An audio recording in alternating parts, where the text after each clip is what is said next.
I think what has happened in Syria somehow shows that a Pandora's box is, opening there, and nobody knows what would happen in Syria. It's the situation is so much complicated, late in Syria.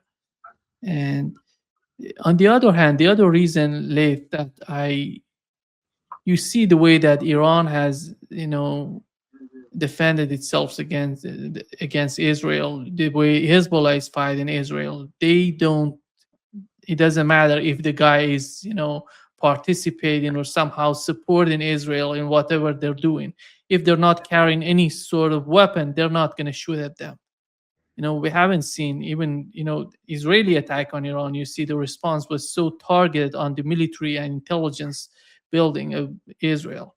The same thing happening with Hezbollah. That's why I don't think that, nobody's going to buy this sort of argument that these people, Hamas, Hezbollah, and Iran, are behind this.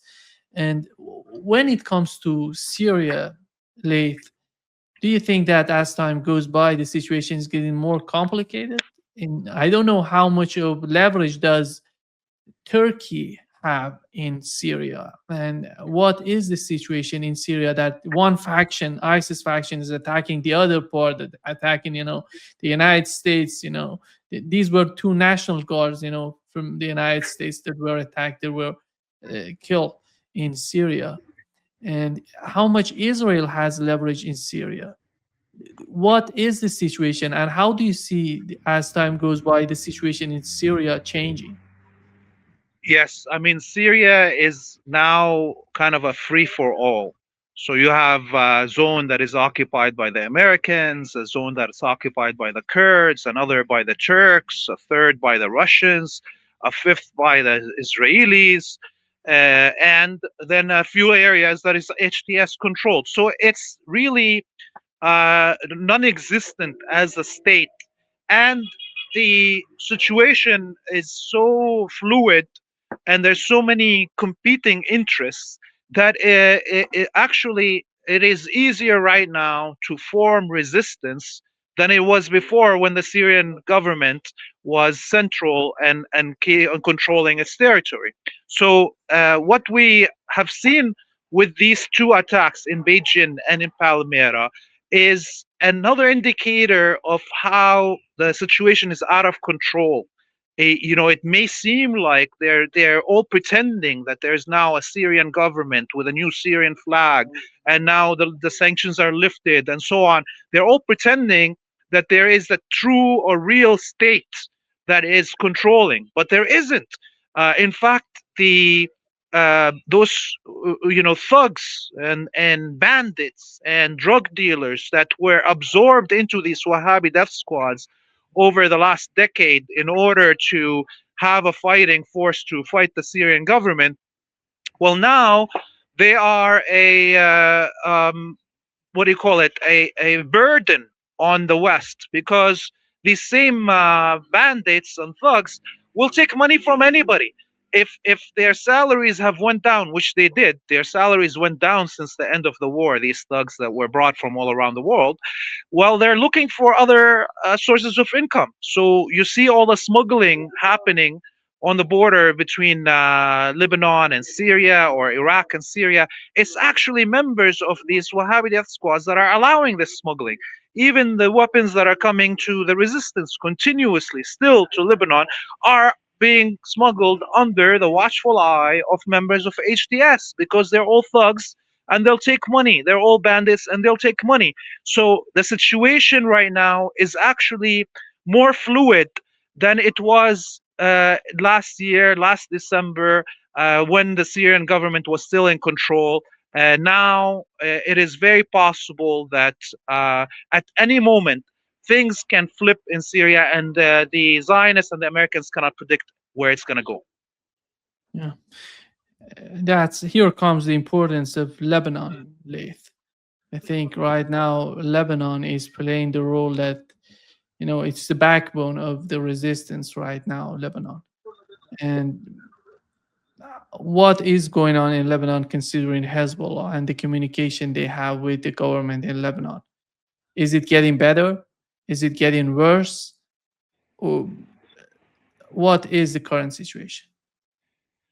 Yes, just a few hours ago, the Zionist military, put a something on the map saying in here in the south of Lebanon there's a tunnel for Hezbollah, and they demanded that the Lebanese military go and check on the location. The Lebanese military did enter that tunnel, and they just released a few videos and photos from inside this tunnel. This is the second time in less than a week where the Zionists, you know, pressure the Lebanese government and the Lebanese military to do their work for them. Last week there was a residential home in one of the villages in the south of Lebanon where the Zionists claimed there is weapons, and they demanded that the UNIFIL and the Lebanese military go into the house, and it was the first time ever that this happens. And the owner of the home allowed the Lebanese military and the UNIFIL to enter the house with all the reporters with them and everything. They searched everything in the house. There was nothing found, and they left. And then the Israelis claimed that there is still something, and they were going to blow up the house. So the Lebanese military went back. The Israelis claimed that there is a tunnel under the home, and they ordered they wanted them to dig, and actually the Lebanese military dug under the house. There was nothing, but that shows you how the Lebanese military right now is becoming the contractor basically for the Israelis, doing their job of searching for weapons where they shouldn't be doing such work.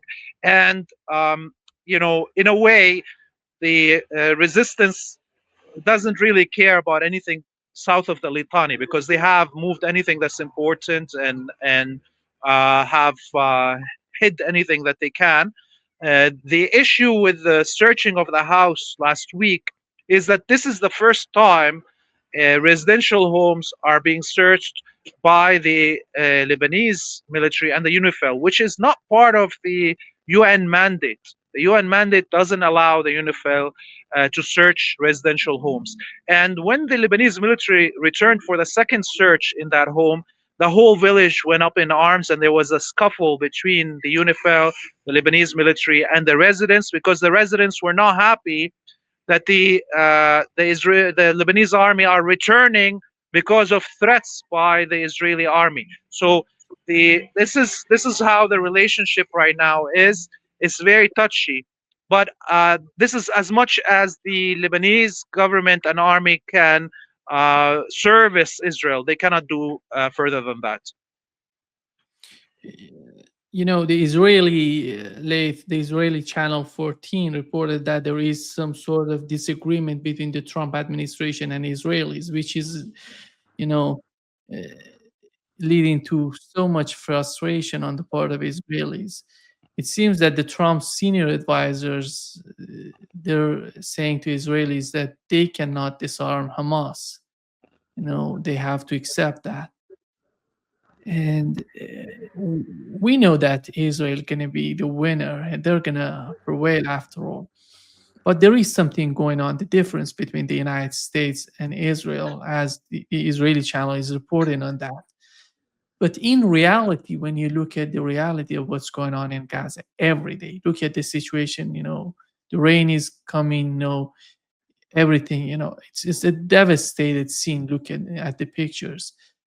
How you can attack these people, and you would assume that they're going to, put aside their arms. They're not going to use their arms to defend themselves. I think the United States somehow is recognizing the reality of Hamas, their main goal, which is, a better solution for what's going on between Palestine and Israel. But how is the reality of Hamas, and how can they push for the disarmament of it? Is that achievable? I think what Channel 14 is reporting is to try to give an excuse to the failures of the Zionists to defeat or disarm Hamas. Because they cannot achieve that, they need to blame them, stopping this war on the United States. Trump as a punching bag for the Zionists, he will accept them to blame it on him. So the reality is that the Zionists cannot defeat Hamas in Gaza except with the total genocide of every Palestinian in the Gaza Strip. And this is what they acknowledge themselves, which this is what they know themselves, this is what America knows. This is why they had to stop the war, because there was no way for them to defeat Hamas without killing every civilian in the strip. And therefore, right now, the Israeli media are preparing the Israeli public for the fact that they will not be able to disarm Hamas, and therefore they blame it on the emperor. It's Emperor Trump that told us to stop, and we can't disarm them or kill them all. But in reality, is that they can't do it. So this is just propaganda for the Israeli public to accept what Netanyahu's defeat in Gaza is against Hamas, that he couldn't defeat them, that he couldn't disarm them. Um, the situation, of course, in Gaza is horrible. Look, I'm freezing right now here in the south of Lebanon, and there's no rain at this moment. But yesterday, even in Beirut, we had hail coming down, so the temperature was around 0 degrees, and so you could imagine the hundreds of thousands of Palestinians that are living in tents and getting flooded, and their tents being blown off. There's no heating, and so as we can see, every day there are newborn children and elders that are dying from hypothermia inside Gaza. And this is the reality. The reality is the situation is very bad. For those who have survived the genocide, there is now a slow genocide. Nobody is listening or watching because the Western media have made everybody believe that there's a ceasefire when there isn't a ceasefire. And up until now, of course, Netanyahu and the Zionists are not allowing aid to come into the strip. And even the prefabricated houses that were donated from around the region to be sent to Gaza are not being allowed to enter the strip. So if this winter continues like this, there's going to be tens of martyrs because of the health conditions and the weather conditions. Yeah. Laith, of course, the United States and Israel, they're talking about the second phase and the third phase of you know, the so-called peace plan. And the second is, as Netanyahu put out, is the disarmament, and the third is going to be the radicalization of, Gaza. Do you think, are we going to getting back to square one? What is the situation? What is the future of what's, the peace deal, the so-called peace deal between Israel and Palestine? There will never be a peace between the Zionist Jewish supremacist colonists on our land and our people. I think Thomas Barak, the representative of uh, Trump to the region, was the most truthful in what he said, that there will never be peace. There will only be a dominating party and a submitting party. And up until now, it's 100 years that the Palestinian and Arabic peoples around them have refused to submit and are still fighting back.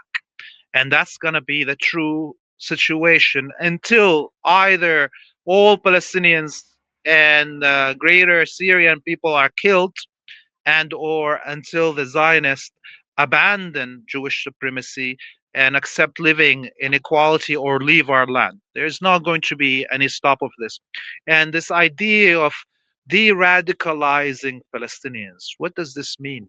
That means like Palestinians have to acknowledge that they are less than that there is a chosen people, that our religions of Christianity and Islam are fake and Judaism is the true religion. This is truly what they want you to do as a Palestinian, as an Arab, as a Muslim. They want us to admit that our gods are liars, that we are following false prophets, that we are thieves and colonizers of our own land, and that they are the true indigenous people. That's what, when Netanyahu talks about de-radicalization, that's what he means, which is impossible.